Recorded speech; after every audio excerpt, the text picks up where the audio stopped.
Hi, welcome back my dear students, my YouTube channel Christ English classes. My dear students, जैसा कि आपको मालूम है कि हम जो लुसेंट का जनरल इंग्लिश बुक है उसको हम सॉल्यूशन करते चल रहे हैं और ईरर पार्ट 2 सॉल्यूशन है। इसके पहले हमने आपको जो है 12 क्वेश्चंस को सॉल्व किया। आज हम 13 क्वेश्चन यानी 13 क्वेश्चन से बढ़ने वाले हैं। तो चलिए हम बिना समय गवाए आपको ले चलते हैं सॉल्यूशन की ओर। अगर वीडियो अच्छा लगेगा तो आप लाइक कीजिएगा, सब्सक्राइब कीजिएगा और बेल आइकन की घंटी को प्रेस कर लीजिएगा, जिससे कि हर एक वीडियो का नोटिफिकेशन आपको मिलेगा। चलिए आगे बढ़ते हैं बिना समय गवाए मेरे मित्र, क्योंकि समय जो है ज़्यादा वेस्ट करने से कोई फ़ायदा नहीं है। चलिए फर्स्ट यानी कि क्वेश्चन पे हम चलते हैं। आई स्टॉपेड, वन में इतना ही लिख रहा है। My brother in law going out late at night because the situation is the village was very tense. समझ रहे हैं? कह रहा है कि टेंस का मतलब यहाँ जो है परिस्थिति यानी कि अफरा तफरी का माहौल भी कह सकते हैं। ब्रदर इन लॉ को बाहर ज़्यादा देरी रुकने से मना कर दिया, रोक दिया, क्योंकि रात को इधर उधर ज़्यादा घूमने से मना कर दिया, क्योंकि गांव का जो स्थिति है अफरा तफरी का माहौल था। गांव का स्थिति कैसा था? अफरा तफरी का माहौल था। तो इसमें अगर हम बात करेंगे सेंटेंस को शुद्ध करने का, ईरर पता करने का, तो इसमें तो कोई त्रुटि नहीं है। और दूसरा पार्ट में त्रुटि है, क्योंकि यहाँ जरा सा देखिएगा इस पार्ट को।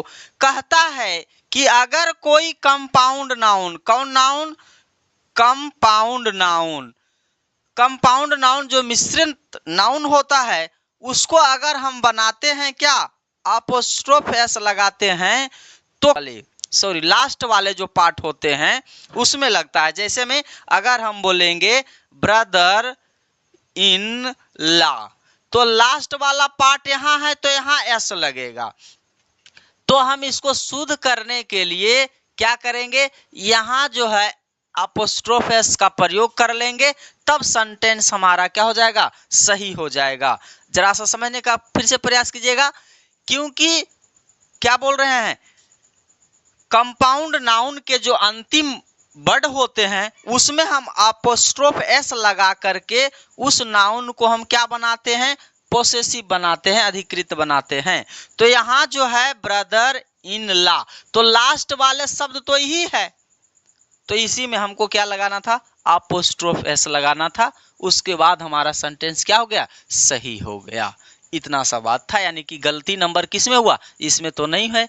तो यानी कि ये पार्ट 2 का गलती है। इसमें हमारा क्या गलती है? पार्ट 2 का गलती है।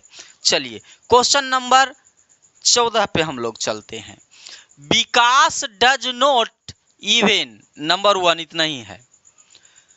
The name of the scientist who discovered the laws of earth gravitational force।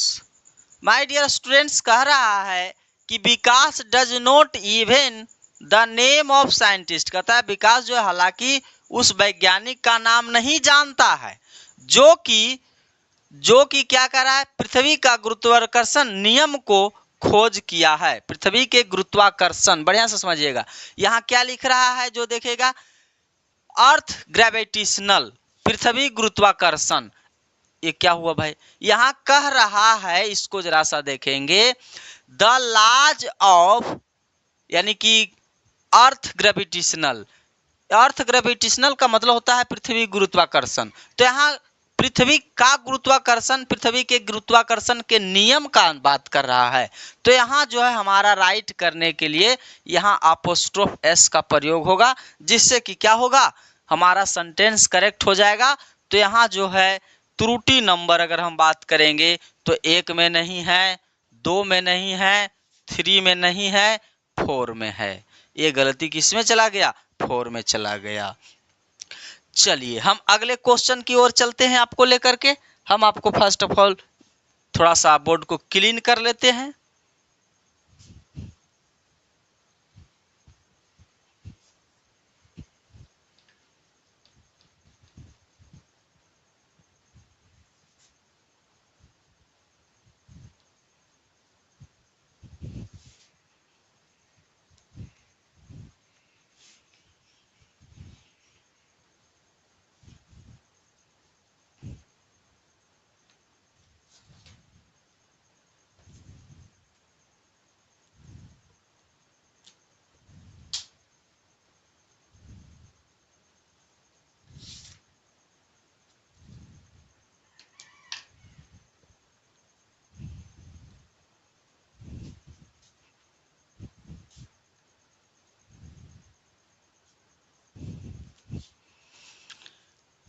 चलिए अब जरा सा समझने के प्रयास कीजिएगा। हमने आपको 2 क्वेश्चन सॉल्व किया जिसमें कि हमने देखा कि यहाँ जो हम कह रहे थे, क्या कह रहे थे my dear friends, earth's gravitational, समझ रहे हैं, अर्थ्स ग्रेविटेशनल। तो ये कहने का मतलब है कि ऐसा क्यों होता है, जो जरा सा समझिएगा। अगर हम बात करेंगे किसकी, तो जरा सा सुनिए, कहता है dignified objects. What is dignified objects? कहता है डिग्निफाइड ऑब्जेक्ट्स क्या होता है, तो उत्कृष्ट वस्तुएं। कौन फाइड? डिग्निफाइड, बढ़िया से देखिएगा, डिग्निफाइड ऑब्जेक्ट्स। डिग्निफाइड ऑब्जेक्ट्स का मतलब होता है उत्कृष्ट वस्तुएं, उसमें जो होता है अपोस्ट्रोफ एस लगाया जाता है। जैसे में अगर हम बात करेंगे, कहेंगे कोर्ट्स डिक्री, क्या कहेंगे? Courts decree. इसमें जो है कोर्ट्स में अपोस्ट्रोफ एस लगा। दूसरा वर्ड अगर हम बात करेंगे कहने का, तो हम कह देंगे the moons crescent, the moons crescent, यानी कि चंद्रमा का आधा। आगे अगर हम बात करेंगे डिग्निफाइड ऑब्जेक्ट्स का, तो अर्थ्स ग्रेविटेशनल, ये भी आता है। अगर हम बात करेंगे तो कहेंगे द सन्स रेज, यानी कि सूर्य की किरणें। अगर हम बात करेंगे आत्मा की खुशी, सोल्स डिलाइट, क्या कहेंगे? Soul's delight. ये सारी चीजें जो है क्या है, डिग्निफाइड ऑब्जेक्ट्स के तहत में आता है। तो इसमें अपोस्ट्रोफ एस लगा करके हम पोसेसिव बनाते हैं। आगे अगर हम बात करेंगे तो और भी होता है, जैसे में नेचर्स लॉ हम कह सकते हैं, it is also dignified object. Nature's law ये क्या है? डिग्निफाइड्स है। तो इसमें भी हम अपोस्ट्रोफ एस लगा करके क्या बनाते हैं? पोसेसिव बनाते हैं। चलिए, तो हम आपको सेकेंड क्वेश्चन का जो हमने बताया उसका मैंने व्याख्या किया। क्यों? उसमें हम किसको शुद्ध किए थे? Earth's gravitational. तो earth gravitational is also called dignified objects. So dignified objects use with apostrophe s, यानी कि डिग्निफाइड ऑब्जेक्ट के साथ में हम अपोस्ट्रोफ एस का प्रयोग कर लेते हैं। तो मैंने किया। चलिए अगले रूल पे बढ़ते हैं, अगले क्वेश्चन पे। अगला क्वेश्चन क्या कर रहा है? द लाइफ ऑफ, बढ़िया से समझिएगा, the life of rich is more than luxurious than that of poors. बढ़िया से समझिएगा, आपको हम समझाने का प्रयास करते हैं, जो जरा सा समझिएगा, क्योंकि अगर आप एक्सप्लेनेशन नहीं समझेंगे और वीडियो को भगाते चलेंगे, 1 मिनट 2 मिनट देख करके देख लोगे कि व्हाइट बोर्ड है, तो आपका मर्जी है, आप जाइए, उससे हमें कोई आपत्ति नहीं है। लेकिन हम तो अपना काम करते चलेंगे। जिसको प्यास होता है ना, वो पानी को पीता ही पीता है। जिसको ज्ञान लेने का जरूरत होगा वो रुक करके लेगा। चलिए जरा सा देखिएगा, अगर हम बात करेंगे द प्लस एडजेक्टिव की, तो the plus adjective is equal to बराबर अगर हम बात करें तो प्लुरल हो जाता है। जैसे में अगर हम बात करेंगे पुअर इज रिच, सही हो गया। लेकिन अगर इसी जगह पे हम बात कर देंगे पुअर आर रिच, हमें कहना पड़ेगा, क्योंकि ये क्या हो गया? प्लुरल हो गया। सो माय फ्रेंड्स, जरा सा देखिएगा कि द प्लस एडजेक्टिव है, यानी कि द प्लस पुअर है, तो यहाँ जो है वो क्या प्लुरल क्या डिनोट कर रहा है? प्लुरल को। जब प्लुरल को डिनोट कर रहा है तो यहाँ है द पुअर, प्लुरल हो गया। तो एडजेक्टिव को प्लुरल बनाते हैं क्या? जैसे में जरा सा देखिए, गुड एडजेक्टिव है, तो क्या कहेंगे आप? यस लगा करके प्लुरल बना दीजिएगा, नहीं ना। तो अगर प्लुरल बनाते भी तो आप क्या कहेंगे? ऐसे कर देंगे द पुअर्स, ऐसे होगा? नहीं होगा, क्योंकि ये क्या है? ऑलरेडी एडजेक्टिव है। जिस प्रकार से गुड एडजेक्टिव है तो उसमें एस नहीं लग सकता है, उसी प्रकार से पुअर एडजेक्टिव है तो इसमें भी एडजेक्टिव नहीं, एस नहीं लग सकता है। और ये तो प्लुरल बन भी गया, लेकिन ये प्लुरल नहीं बना। तो इसको जो हमारा जो गलती है, गलती पार्ट कहेंगे, तो यहाँ द पुअर की जगह पे ओनली पुअर हो जाएगा और सेंटेंस क्या हो जाएगा? सही हो जाएगा। अब आगे की ओर बढ़ते हैं। यानी कि द प्लस एडजेक्टिव जब आता है प्लुरल में तो उसमें हम अपोस्ट्रोफ एस प्रयोग नहीं करते हैं। किसमें? प्लुरल एडजेक्टिव में। आगे बढ़ेंगे, नाउन ऐसा नहीं समझ जाइएगा, नाउन में तो हम करते हैं। आगे अगले क्वेश्चन पे चलते हैं, जरा सा देखिए। कह रहा a friend of my brother came to me. देखिए पहला नंबर एक तक के यहाँ हुआ फर्स्ट, अगर यहाँ तक के गलती होगा सेकेंड का, तो ही बात को कह रहा है। A friend of my brother came to me yesterday, और यहाँ जो है माय डियर स्टूडेंट ईस्टरडेज नहीं, एस नहीं है, ये एंड है। Yesterday and asked me for some books no error. अब जरा सा समझने का प्रयास कीजिएगा कि यहाँ गलती कहाँ हुआ है। जो आपको मैं एक रूल बताता हूँ उसके बाद आप समझने का प्रयास कीजिएगा कि क्या वो रूल है, उसके बाद स्वयं आप आंकड़ा लगा लीजिएगा कि कहना क्या चाह रहे हैं। देखिए होता क्या है कि जब भी अगर कोई इधर ए आया और इधर क्या आ जाएगा, नाउन आ जाएगा, फिर अगर ऑफ आएगा तो फिर नाउन आएगा। जरा सा समझने का प्रयास कीजिएगा, जब ये नाउन यहाँ आएगा तो प्लस अपोस्ट्रोफ एस का प्रयोग होता है। किस स्ट्रक्चर पे, जो जरा सा देखने का प्रयास कीजिएगा, a plus noun plus of plus noun, तो उस अंतिम वाले नाउन के साथ में हमें अपोस्ट्रोफ एस लगा करके अधिक पोसेसिव एडजेक्टिव क्या करते हैं, बनाना पड़ता है या बनाते हैं। तो जरा सा देखेंगे, a plus noun plus of plus noun, तो इसी नाउन के अंत में हमें अपोस्ट्रोफ एस लगाना होगा। अगर लगा दिए तो सेंटेंस क्या हो गया, करेक्ट हो गया। हिंदी क्या कह रहा है, a friend of my brother's came to me, यानी कि मेरे भाई के किसी एक दोस्त ने कल मेरे पास आया था कुछ किताबें को मांगने के लिए। कल मेरे भाई के मित्रों में से एक मित्र ने मेरे पास आया था, क्यों आया था, कुछ किताबों को मांगने के लिए। तो माय डियर फ्रेंड्स जरा सा समझने का प्रयास कीजिएगा कि एरर किस पार्ट में है, सेकेंड पार्ट में है, तो हमारा सेंटेंस क्या हो गया, करेक्ट हो गया। अब आगे बढ़ते हैं, जो जरा सा समझने का प्रयास कीजिएगा। यहां कह रहा है, जो जरा सा देखिएगा, सी टोल्ड मी, फर्स्ट में है, that she had ever seen me with her mind's eyes. My dear जरा सा समझने का प्रयास कीजिएगा, यहाँ माइंड्स आईज कह रहा है, यहाँ माइंड्स आईज नहीं होगा, ओनली होगा माइंड्स आई। क्या होगा, माइंड्स आई। समझ पा रहे हैं? इस प्रकार के जो सेंटेंसेस है तो उसमें हम ओनली इसी प्रकार से क्या करते हैं, एस लगाते हैं, और ये डिग्निफाइड ऑब्जेक्ट्स में ही काउंट किया जाएगा और हम बना लेते हैं। अब जरा सा समझने का प्रयास कीजिएगा, अब हम आपको कहाँ गलती होगा, गलती नंबर कहाँ है, यहाँ है, माइंड्स आईज नहीं होगा, माइंड्स आई होगा। यस हटा दिए, सेंटेंस हमारा क्या हुआ, एरर समाप्त हो गया। अब जरा सा देखने का प्रयास कीजिएगा, तो इसमें किस गलत पार्ट में गलती है, तो इसमें गलती नंबर 4 है, यानी कि रंगने की अगर बात आएगी तो जिसमें चौथा नंबर होगा, डी नंबर, उसमें रंगना पड़ता है। चलिए आगे की ओर हम बढ़ते हैं, आपको लेकर के चलते हैं। क्वेश्चन नंबर 18 क्या कर रहा है, when Beena and Meena came across Tina they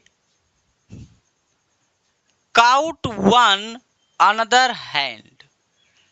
my dear friends जरा सा समझने का प्रयास इस बात को करना है कि यहाँ जो त्रुटि है, जो जरा सा समझिएगा, कहता है कि जहां भी अगर रिसिप्रोकल प्रोनाउन, कौन रिसिप्रोकल प्रोनाउन का प्रयोग होता है, रिसिप्रोकल प्रोनाउन आप समझते हैं, इसमें मात्र 2 शब्दों को पढ़ना पड़ता है। एक होता है ईच अदर, कितने शब्दों को, 2 शब्दों को। रिसिप्रोकल प्रोनाउन में मैं आपको समझा देता हूं, यहां लिख करके, यहां जो है इसको याद रखेंगे, क्या है, वन एन अदर। देखिए reciprocal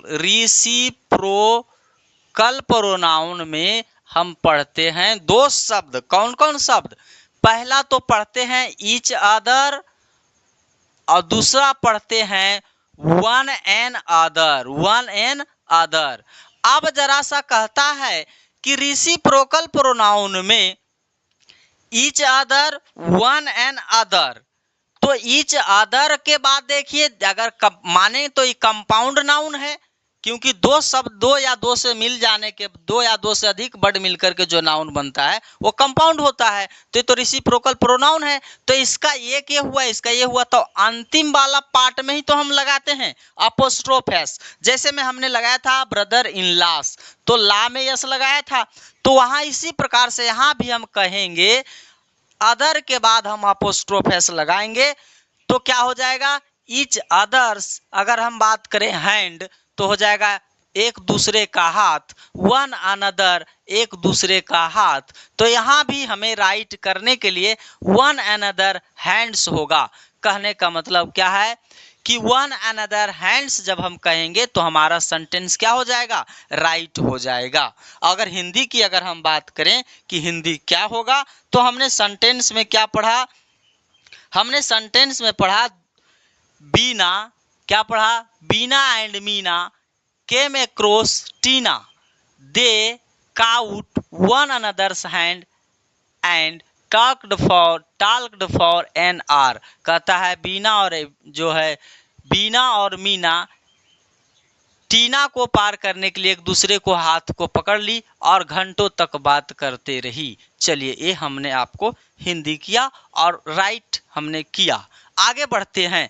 the two friends pointed out each other. My dear students, पुनः देखिए it is also called reciprocal pronoun. अभी हमने चर्चा किया कि रेसिप्रोकल प्रोनाउन के अंत वाले जो शब्द होते हैं उसके साथ अपोस्ट्रोफ एस लगा देते हैं।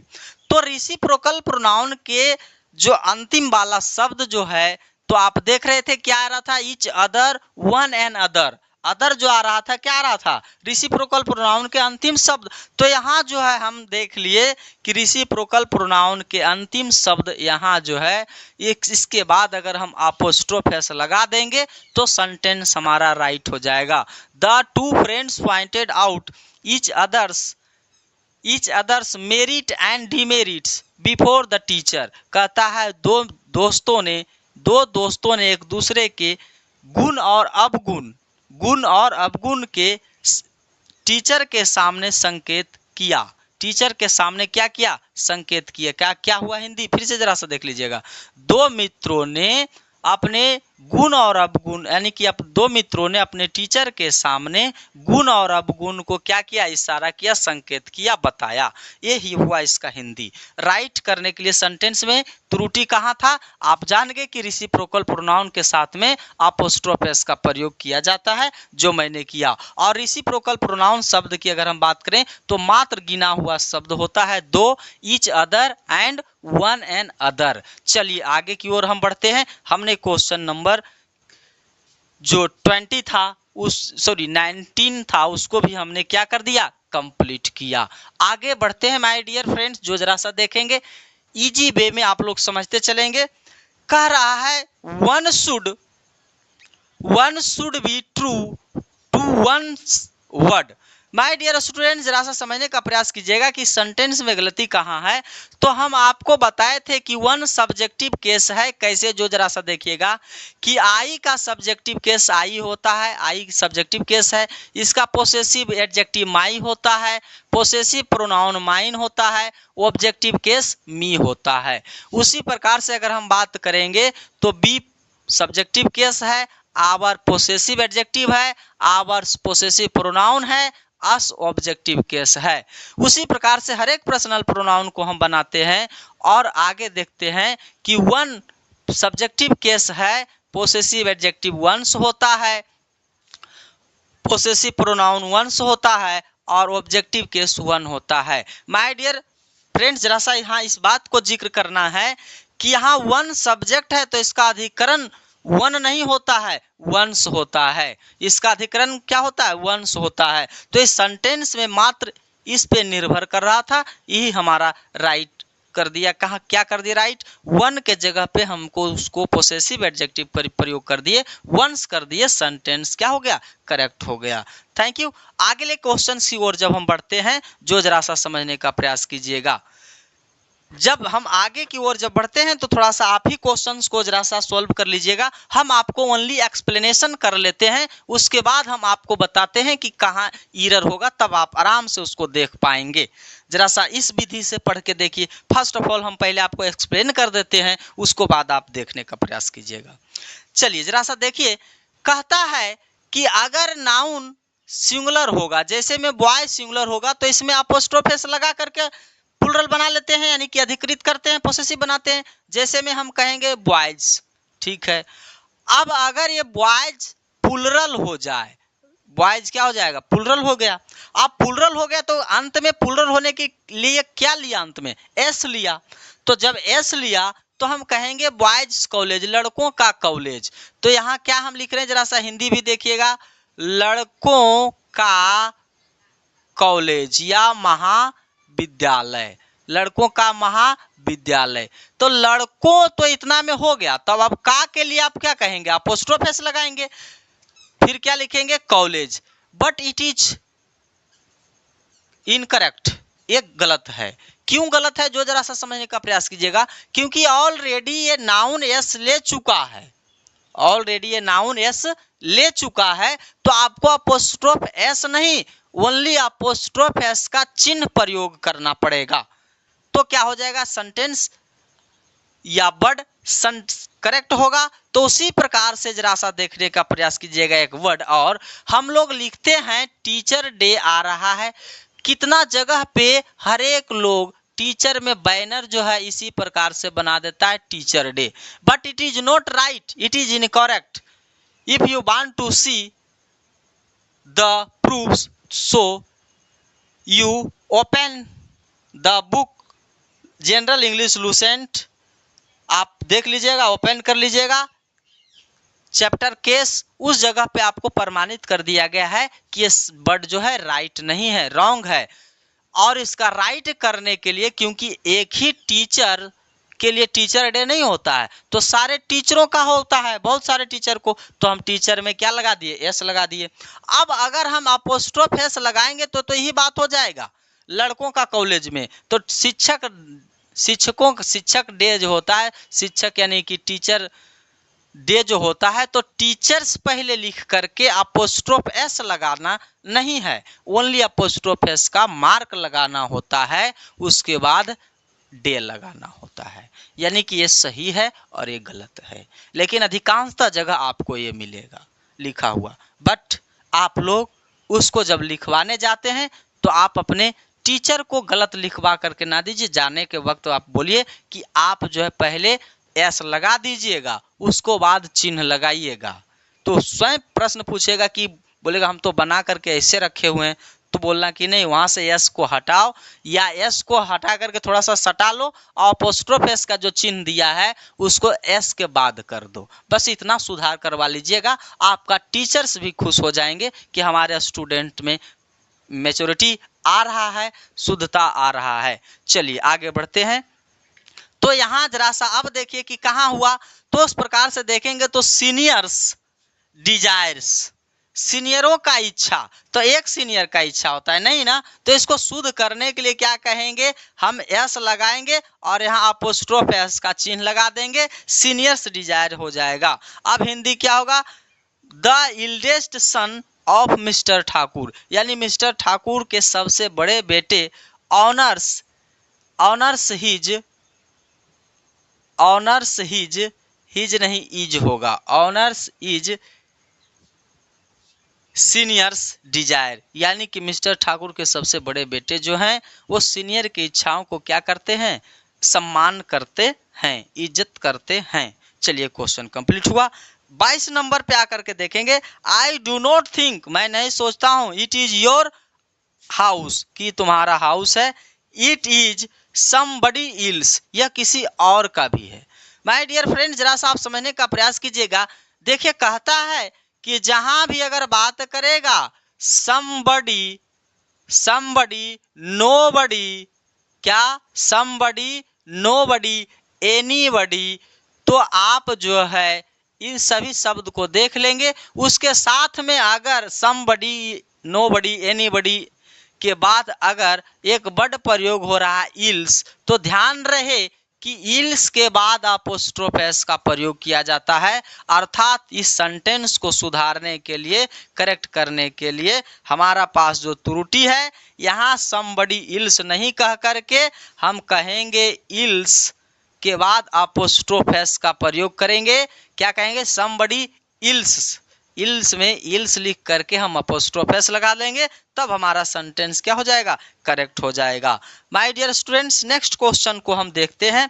The table's wood, first of all आपको मालूम है कि apostrophe s used with the living thing, not use non living thing, but here या in this questions apostrophe s used with the non-living thing table, so it is incorrect।